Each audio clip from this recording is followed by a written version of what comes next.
बच्चों देखना, आज का जो टॉपिक है हमारा बहुत इंपॉर्टेंट है। बोस-आइंस्टीन स्टैटिस्टिक्स और बीई स्टैटिस्टिक्स। तो इससे पहले हमने पढ़ा था मैक्सवेल बोल्टमैन स्टैटिस्टिक्स पढ़ा था, मैक्सवेल बोल्टमैन स्टैटिस्टिक्स पढ़ा था। और आज हम लोग पढ़ेंगे बोस-आइंस्टीन स्टैटिस्टिक्स यानी बीई स्टैटिस्टिक्स के बारे में हम लोग पढ़ेंगे। तो आइए देखते हैं। तो यहाँ पे देखना, ये कब होता है ये। It is applicable for those particle which have following assumption, यानी ये उस पार्टिकल के लिए अप्लीकेबल है जिसके लिए ये क्या है, एजम्पशंस हैं। ये उस पार्टिकल के लिए बीई स्टैटिस्टिक्स उस पार्टिकल के लिए अप्लीकेबल होता है जिसके लिए ये फॉलोइंग एजम्पशंस दिए गए हैं। जिसके पास ये एजम्पशंस हैं वही बोस-आइंस्टाइन स्टैटिस्टिक्स होगा। तो देख रहा बच्चों, ये पार्टिकल में क्या क्या होते हैं। तो ये पार्टिकल कैसे होने चाहिए। The particle are indistinguishable and identical. पहले तो इनडिस्टिंक्शिबल होंगे। इनडिस्टिंक्शिबल मतलब एक जैसे, मतलब अब उसमें आप क्या कर सकते हैं कि पहचान नहीं सकते, सब एक ही टाइप के होंगे, एक ही मतलब एक ही टाइप के होंगे और आइडेंटिकल होंगे। दूसरा number, there is no restriction on the number of the particle in a single cell. Single cell में पार्टिकल को डिस्ट्रीब्यूट करने का कोई भी रिस्ट्रिक्शन नहीं, कोई भी रिस्ट्रिक्शन नहीं। किसी भी तरीके से इसको क्या कर सकते हैं, आप बैठा सकते हो, उसमें फिलअप कर सकते हैं। नेक्स्ट नंबर, द साइज और volume of elementary phase cell. किसी एक एलिमेंट्री फेस सेल की जो साइज है या जो वॉल्यूम है can not be less than h cube where h is the Planck constant. यानी कोई एलिमेंट्री फेस सेल, इसका जो वॉल्यूम है वो क्या होगा, does not less than the H cube. H cube से स्मॉल नहीं होगा। ठीक, नेक्स्ट नंबर की बात करता हूं। 4 number, the particle have integral spin including zero. इसके पास जो स्पिन होगी वो क्या होगी, इंक्लूडिंग होगी, सॉरी इंटीग्रल स्पिन होगी इंक्लूडिंग जीरो, यानी 0 1 2 3। इंटीग्रल मतलब क्या, 1 2 3 विथ जीरो। और next number, it does not obey the Pauli exclusion principle. ये पाउली एक्सक्लूजन प्रिंसिपल को ओबे नहीं करेगा, यानी किसी भी पार्टिकल को फिलअप करने का कोई भी रिस्ट्रिक्शन नहीं होगा। पाउली एक्सक्लूजन प्रिंसिपल को ओबे नहीं करेगा। तो ऐसे पार्टिकल क्या कहे जाते हैं बच्चों, बोसॉन्स कहे जाते हैं। The particles are called bosons. ऐसे पार्टिकल को क्या बोलते हैं, बोसॉन कहते हैं। और बोसॉन पार्टिकल में आते क्या क्या हैं, जैसे फोटॉन हो गया, पाई मेसान हो गया, केयांस हो गया, ग्रेविटान हो गया, पाइयांस हो गया, एटसेट्रा। ये सब बोसॉन्स पार्टिकल में आते हैं। ठीक, अब चलिए हम लोग आगे की बात करते हैं। आगे देखना आप लोग,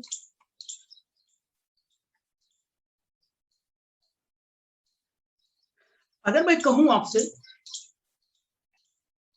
let us consider n particles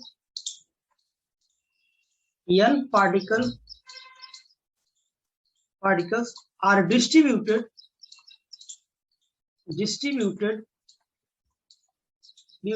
in k compartment,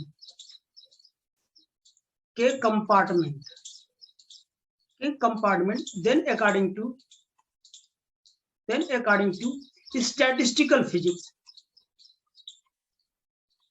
statistical physics तो क्या जानते हैं। पहला नंबर आपको पता है, the total number of particle in the system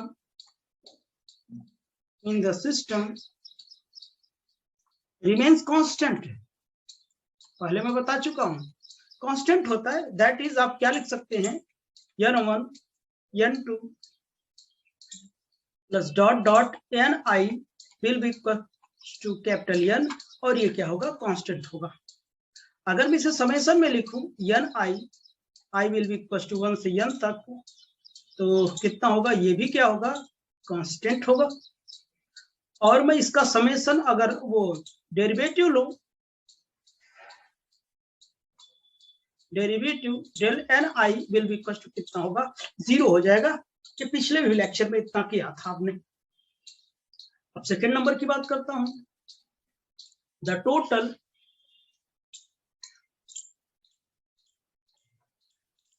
energy of the system, total energy of the system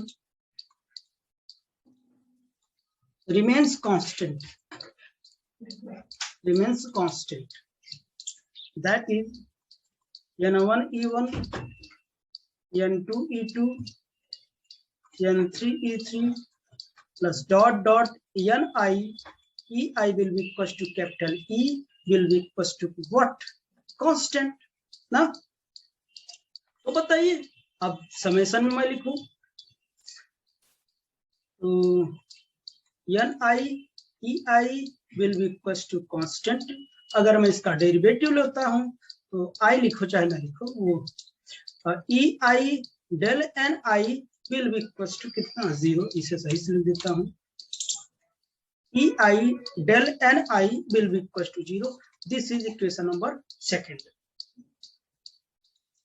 ये बात हो गई। अब आपको पता है, देखना आगे देखना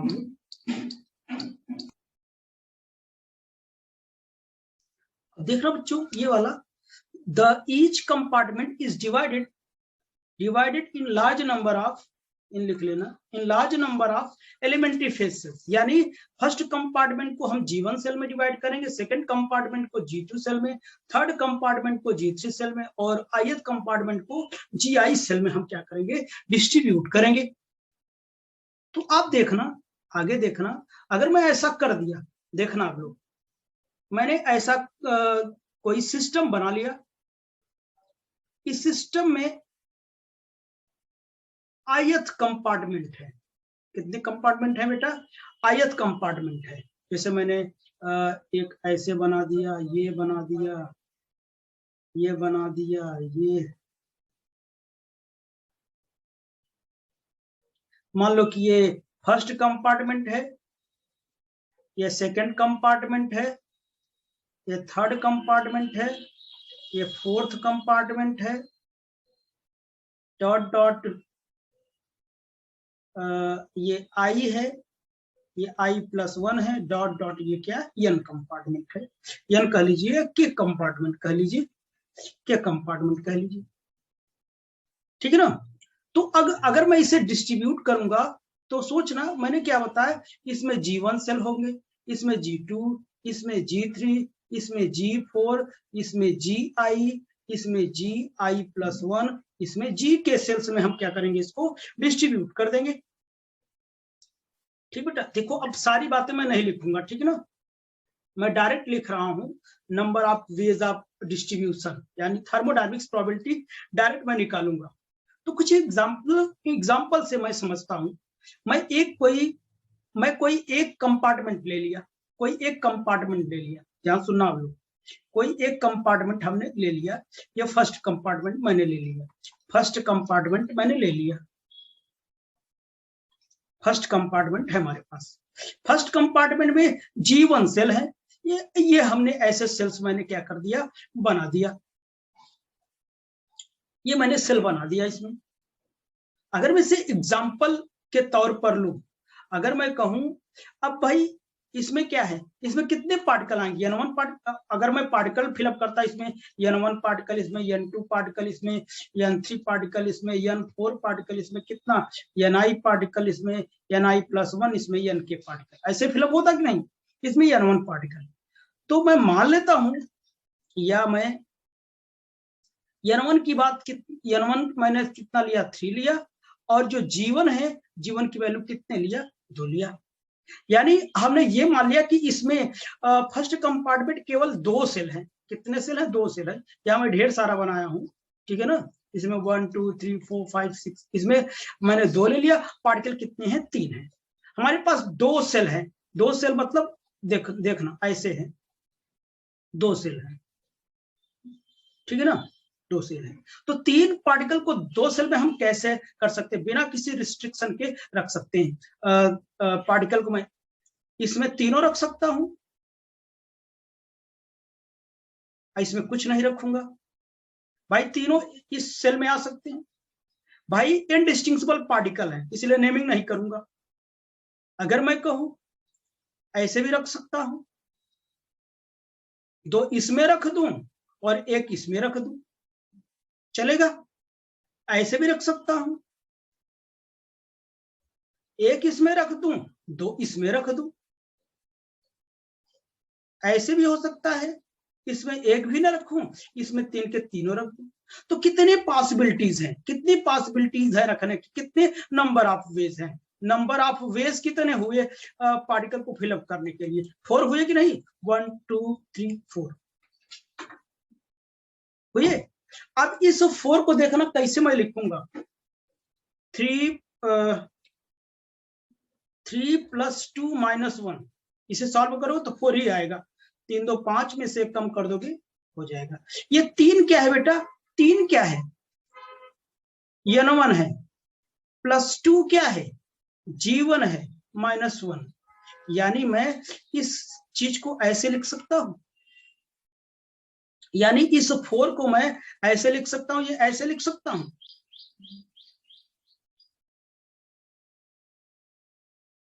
बोलो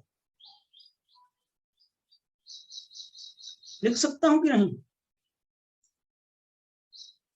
तो आगे देखना, अगर मैं इस चीज को ऐसे लिख सकता हूं तो आगे देखना, अब इतना मैं लिख दिया। अब देखना मैं इस चीज को मैं क्या लिख सकता हूँ, 3 + 2 - 1, ध्यान सुनना, मैं क्या इसमें भी फैक्टोरियल लगाया और नीचे क्या लगाया, 3 फैक्टोरियल 2 - 1 फैक्टोरियल लिखा।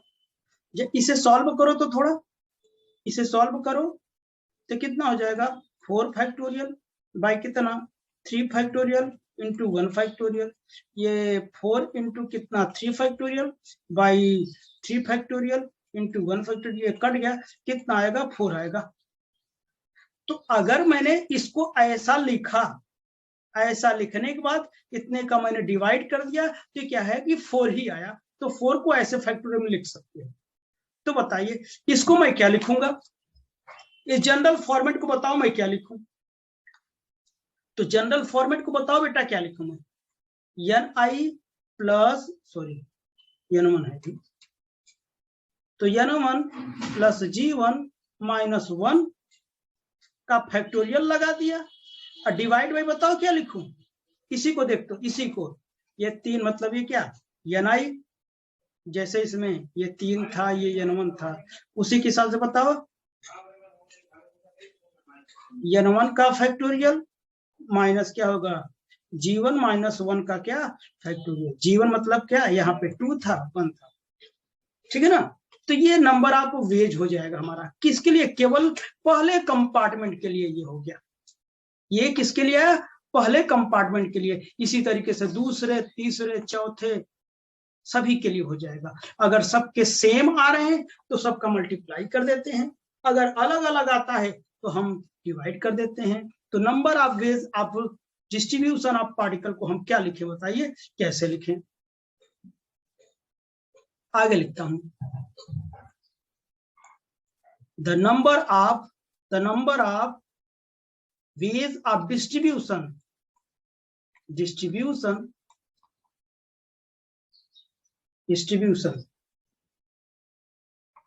Of Ni particle in GI cell, GI cells। तो मैं क्या लिखूं देखना, तो इसी को क्या बोलते हैं, that is thermodynamics probability, thermodynamics probability.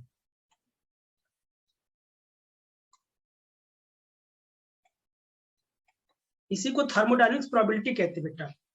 तो इसे हमने ओमेगा से लिखा, तो बताइए क्या होगा, N1 G1 - 1 divide by N1 factorial और G1 - 1 का फैक्टोरियल, ये फैक्टोरियल, ये पहले बॉक्स का था। दूसरे बॉक्स का बताओ बेटा कितना हो जाएगा, ये फॉर्मूला एक बार करवा चुका हूं, n2 minus g2 minus 1 factorial divide by कितना हो जाए बताइए, n2 factorial g2 minus 1 factorial. इसी तरीके से डॉट डॉट क्या हो जाएगा, n के हो जाएगा, n के हो जाएगा माइनस जी के हो जाए प्लस जी के माइनस 1 का फैक्टोरियल डिवाइड बाई कितना हो जाएगा, n के फैक्टोरियल जी के माइनस 1 का फैक्टोरियल। तो इसी से अब बताइए मल्टीप्लिकेटिव का साइन लगाऊं ऐसे, याद आ रहा है, i will be equal to 1 से लेकर के तक या n तक लिखो, कोई दिक्कत नहीं। ठीक, तो क्या हो जाएगा, N I plus G I minus 1 का फैक्टोरियल डिवाइड बाई एन आई का factorial minus G I minus 1 का फैक्टोरियल। ये थर्मोडायनेमिक्स प्रोबेबिलिटी हो गई, ठीक है ना। तो ये मैं डायरेक्ट भी बता देता तो आपको समझ नहीं आता, इसीलिए मैंने इसको समझाने के लिए मैंने एग्जाम्पल लिया, ठीक है ना। तो आई होप कि ये एग्जाम्पल समझ में आया होगा आपको। ठीक, थोड़ा कंपैरिजन करना है। अब आगे देखना हम लोग करते क्या है। ठीक, तो चलिए हम आगे इसे प्रॉपर तरीके से हम इसे क्या करते हैं, सॉल्व करते हैं। देखिए अब आपको, चूंकि आपको पता है, यहां पर देखना G I and N I are very large number, then we may ignore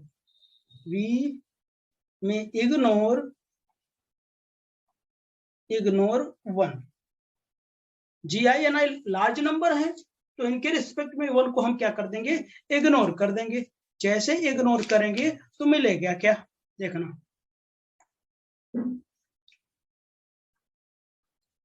कितना हो जाएगा, G I sorry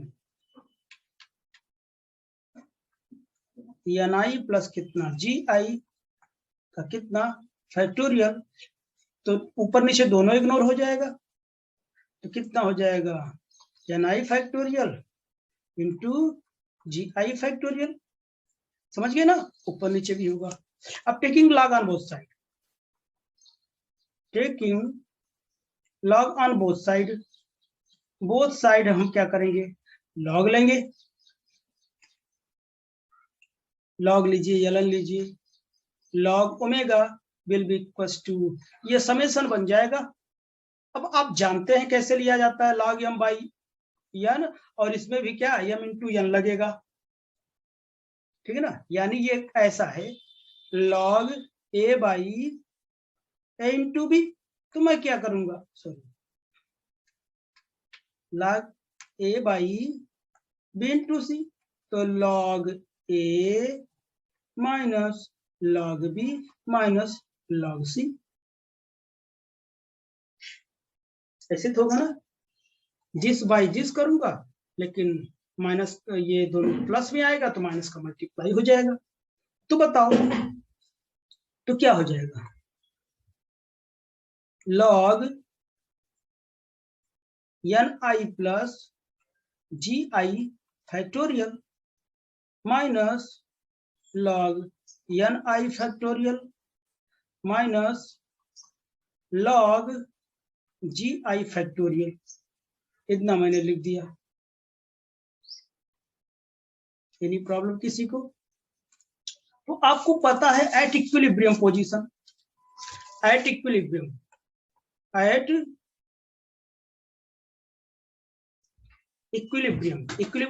that is क्या, फॉर मैक्सिमम प्रोबेबिलिटी, और मैक्सिमम प्रोबेबिलिटी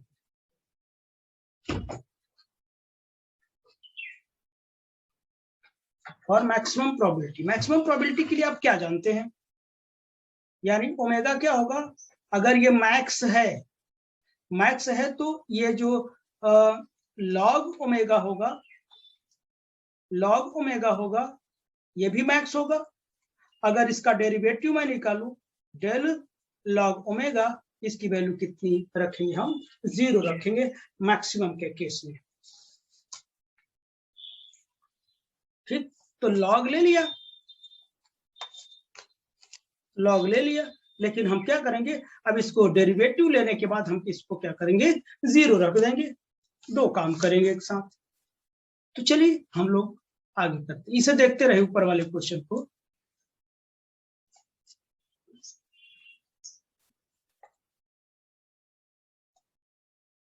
अब डेरिवेटिव निकालूंगा। अच्छा, उसी को मैं एक बार और लिखता हूं, स्टर्लिंग फार्मूला भी लगा लेता हूं। ठीक, by using Stirling formula, by using Stirling formula, by using Stirling formula, log omega will be equal to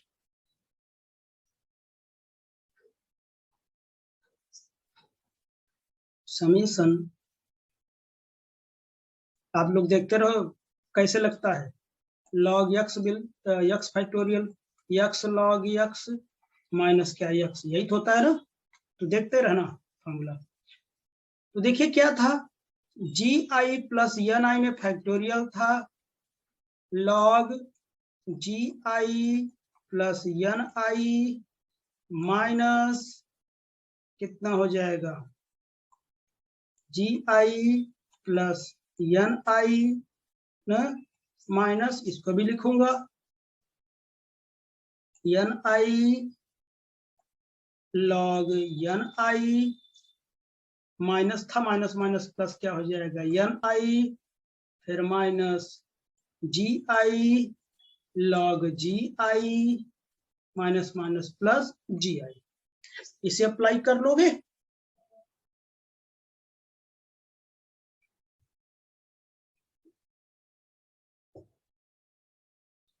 देखो आई थिंक ये साथ कट जाएगा। देखो जी आई से जी आई और ये माइनस का मल्टीप्लाई करोगे तो इससे ये कट जाएगा, ठीक है ना। Log omega summation I ji I plus N I log ji I N I minus N I log N I minus G I log ji I. ठीक, कितनी भी। अब टेकिंग डेरिवेटिव, टेकिंग डेरिवेटिव, अब आपको तो कुछ बताना नहीं, चलिए लॉग ओमेगा ये क्या होगा, 0 होगा मैक्सिमम के केस में, विल बी फर्स्ट। देखना इसका फर्स्ट सेकंड है, फर्स्ट है सेकंड है, ठीक है ना। पहले मैंने फर्स्ट को ऐसे रखा, G I plus N I divide by इसका लॉग, लॉग एक्स का कितना 1/x होता है, तो G I plus N I, but इसका फिर से होगा, ये कांस्टेंट है, ये 0 हो जाएगा तो डेल एन आई बचेगा। फिर अब इसको मैंने ऐसे रखा सेकंड को, लॉग जी आई प्लस एन आई, अब इसका करूंगा, इसका 0, इसका क्या होगा डेल एन आई होगा, कुछ माइनस, अब ये देखिए कितना हो जाएगा एन आई बाई एन आई, अब इसका क्या करूंगा फिर से डेल एन आई। ठीक, अब ये फर्स्ट सेकंड से ये भी था, फिर क्या करूं प्लस करूंगा, लेकिन ये माइनस और माइनस का अंदर मल्टीप्लाई होगा, माइनस हो जाएगा, तो क्या करूंगा लॉग एन आई, इसको ऐसे रखा, इसका किया मैं डेल एन आई लिखा, बट इस पूरे टर्म का 0 होगा क्योंकि ये कांस्टेंट है पूरा। अब देखो ये से ये कटा और एन आई से एन आई कटा और ये केवल टर्म बचा, तो ये से ये कट जाएगा। ठीक, तो अब देखना बचेगा क्या हमारे पास, 0 विल बी इक्वल टू क्या बचेगा, ये टर्म बचेगा और ये बचेगा और ये माइनस में है, ठीक है ना। Log summation log ji I plus N i del N I minus log N i del N आई, 0 तो लिख दिया हूं मैं, ठीक। अब मैं क्या करता हूँ, माइनस कॉमन ले लेता हूँ। अगर मैं माइनस कॉमन ले लिया तो summation n i del N i, del i भी मैंने कॉमन लिया, minus log ji I plus N i और डेल एन आई। तो ये माइनस 0 में चला जाएगा, 0 में चला जाएगा। अब देखना लॉग कितना हो जाएगा, समेशन में मैं लिखूंगा summation log N I by ji I plus कितना एन आई, और कितना हो जाएगा del N I will be equal to 0। ये इक्वेशन नंबर बेटा 3 हो गया। इसी की हमको तलाश थी, 3rd इक्वेशन की। अब हम क्या करेंगे, लीनियर कॉम्बिनेशन लगाएंगे। तो according to linear combination, combination of equation first, second and third, तीनों का लगाएंगे। तो पहले थर्ड लिखा प्लस अल्फा इंटू फर्स्ट लिखा प्लस बीटा इंटू सेकंड लिखा। तो थर्ड क्या है, summation log N I by ji I plus N I plus alpha summation del N I plus beta summation e I del N I will be equal to 0। तो मैं लिखा सबका summation मैं common ले लिया, log N I ji I N I plus alpha plus beta E I del N I will be equal to 0। ये 0 होगा नहीं तो इसे 0 होना पड़ेगा। तो देखिए समेशन को भी हमने हटा दिया, log N I ji I plus N i, और इसको इधर लेके माइनस अल्फा माइनस बीटा, कितना हो जाएगा ई आई हो जाएगा। इतनी बात होगी ना। अब देखना N I by ji I plus N I will be equal to कितना हो जाएगा, व्हाट, ए की power minus alpha minus beta E I हो जाएगा, ठीक। अच्छा अब मैं क्या किया, N I ji I plus N I, इसे मैं नीचे लिखा अल्फा बीटा ई आई,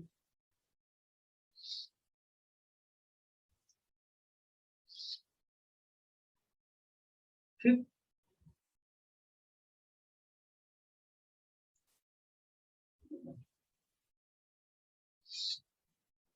या तो मैं एक काम और करता हूं,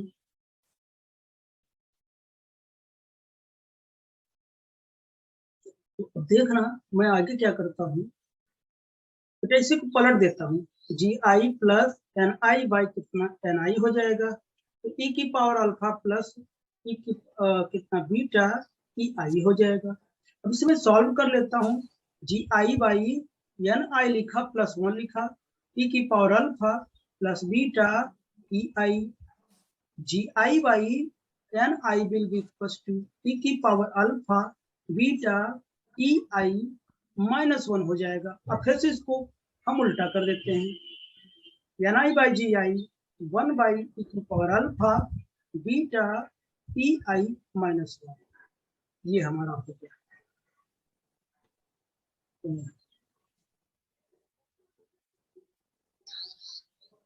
ये हो गया। तो अगर मैं एन आई निकालू, N I will be equal to G I will be equal to कितना हो जाएगा, ई की power alpha plus beta E I minus 1। तो यही हमारा क्या हो जाएगा, Bose Einstein distribution. This is Bose Einstein distribution.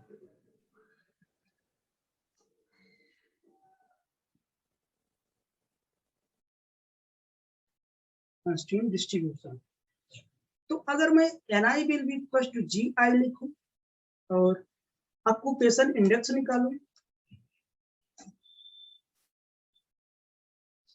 Occupation index, अगर इंडेक्स की बात करूं तो F of BE will be equal to कितना हो जाएगा, Ni by Gi होता है, Ni by Gi होता है, और ये कितना आया है 1 by e की power alpha plus beta EI minus 1 हो जाएगा। ठीक बेटा, और ये जो Ni by Gi होता है ये क्या होता है, यानी ऑक्यूपेशन इंडेक्स 1 से क्या होता है तो ग्रेटर होता है। तो आई होप कि ये टॉपिक आपको समझ में आया होगा, ठीक है ना।